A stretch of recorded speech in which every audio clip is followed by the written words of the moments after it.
आज मैं आपसे जो बात करूँगा ना, अब हम स्ट्रक्चर ऑफ ब्लड वेसल की एक जनरल बात कर लेते हैं। फिर जो नेक्स्ट टाइम हम लोग बात करेंगे तो हम आर्टरी और वेन को इसी स्ट्रक्चर के अंदर एडजस्ट करके फिट कर लेंगे, ठीक है। तो आज हम स्ट्रक्चर ऑफ ब्लड वेसल की एक ओवरऑल बात करें। ओके, ब्लड वेसल क्या है? Blood vessels are tube like structures which transport blood to and from heart. जब मैं कह रहा हूँ कि टू एंड फ्रॉम हार्ट, तो इसका मतलब क्या हुआ कि ब्लड को हार्ट की तरफ भी लेके जाती हैं और ब्लड को हार्ट से दूर भी लेके जाती है ना। और ये ट्यूब्स की तरह, पाइप की तरह के स्ट्रक्चर होते हैं ना, पाइप की तरह के स्ट्रक्चर। अब तुम ये समझ सकते हो कि अगर कोई भी स्ट्रक्चर ट्यूब की तरह या पाइप की तरह हो तो उस स्ट्रक्चर के अंदर एक तो उसकी वॉल होगी और एक उसके अंदर खाली जगह होगी जहाँ ब्लड फ्लो कर रहा होगा। बिल्कुल वैसे जैसे हमारे घरों में पानी का पाइप होता है, बिल्कुल वैसे जैसे हमारे घरों में पानी का पाइप होता है। तो तुमने देखा, तुम पानी का पाइप नलके में लगाते हो तो उस पानी के पाइप के अंदर एक खाली जगह होती है। जब तुम नलका चलाते हो तो उस खाली जगह से पानी निकलता है और पाइप उसको वहाँ पहुँचा देता है जहाँ हम उसको पहुँचाना चाह रहे होते हैं। ऐसे होता है ना, बिल्कुल वैसे। Blood vessel is consist of wall and lumen, क्योंकि ट्यूब में दो चीज़ें होंगी ना, एक तो इसकी वॉल होगी और एक इसका ल्यूमेन होगा ना।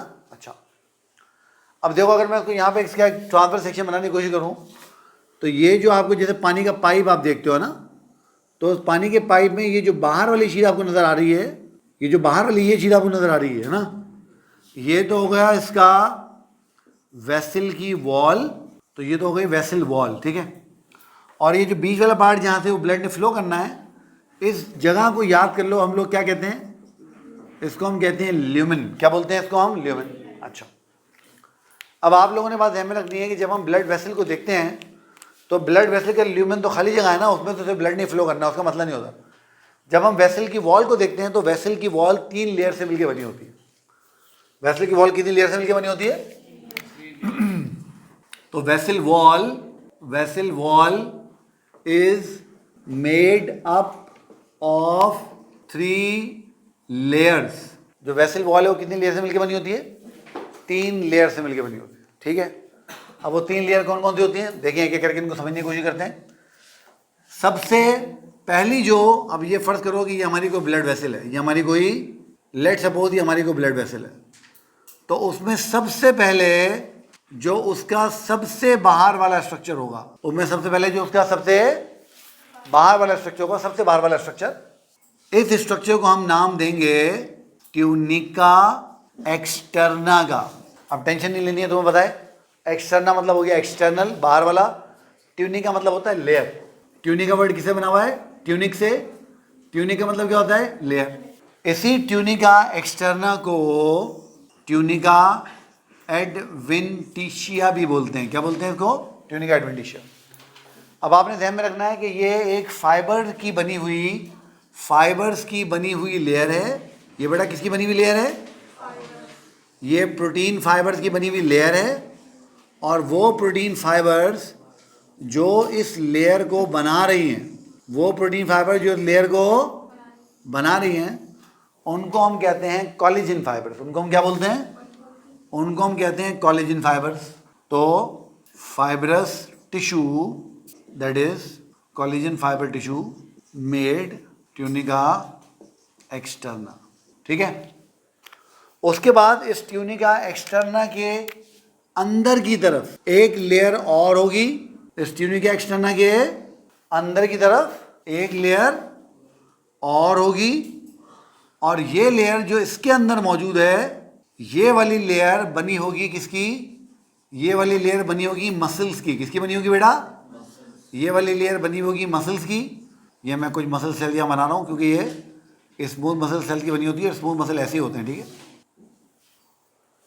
और स्मूथ मसल के साथ इसके पास इलास्टिक फाइबर भी होंगे। कौन से फाइबर होंगे? ये मैंने इसमें इलास्टिक फाइबर बना दी। क्या बना दिया बेटा मैंने इसमें? ये मैंने इसमें इलास्टिक फाइबर बना दिए। तो अब इस दरमियानी लेयर में हमें 2 चीज़ें नज़र आ रही हैं। कितनी चीज़ें नज़र आ रही हैं? 2 चीज़ें। एक तो हमें इलास्टिक फाइबर नज़र आ रहे हैं, एक तो हमें इलास्टिक फाइबर नज़र आ रहे हैं। इसका मतलब है ये इलास्टिक होगी। और उसके साथ हमें क्या नज़र आ रहे हैं? उसके साथ हमें नज़र आ रहे हैं मसल्स। क्या नज़र आ रहे हैं बेटा? मसल्स।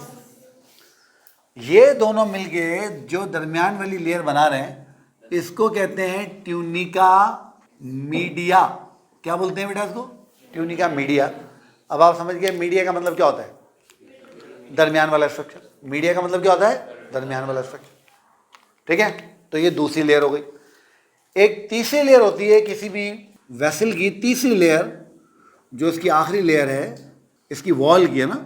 और ये जो तीसरी लेयर होती है, ये जो तीसरी लेयर होती है, ये लेयर फ्लैट सेल्स की बनी होती है। किसकी बनी हुई होती है? फ्लैट सेल्स की। इस तरह से ये लेयर बेटा किसकी बनी होगी? ये लेयर फ्लैट सेल्स की बनी हुई होगी इस तरह से।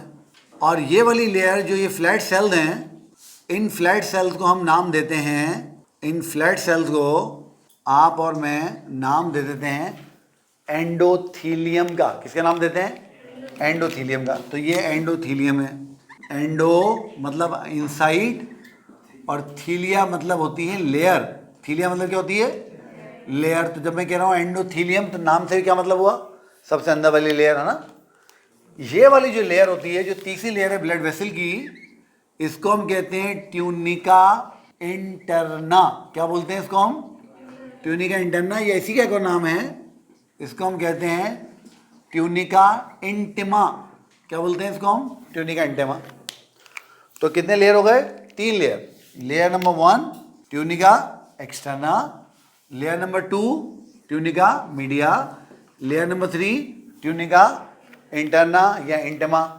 अब उसके अंदर यहाँ पर जो चीज़ आपको नजर आएगी, इस जगह पर अब जो चीज़ आपको नजर आएगी दरमियान में, ये दरमियान वाली चीज़, ये इस वेसल का ल्यूमेन होगा।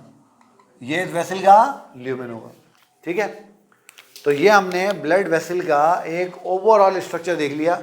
अब हम आर्टरी पढ़ें या वेन पढ़ें कोई फ़र्क नहीं पड़ता, उन दोनों में यही तीनों लेयर्स होंगी। उन लेयर्स के अंदर थोड़ा थोड़ा सा फर्क होगा, बाकी तीनों लेयर्स वहाँ पर मौजूद होंगी। ठीक है बेटा, तो ये हो गया ब्लड वेसल का एक ओवरऑल स्ट्रक्चर।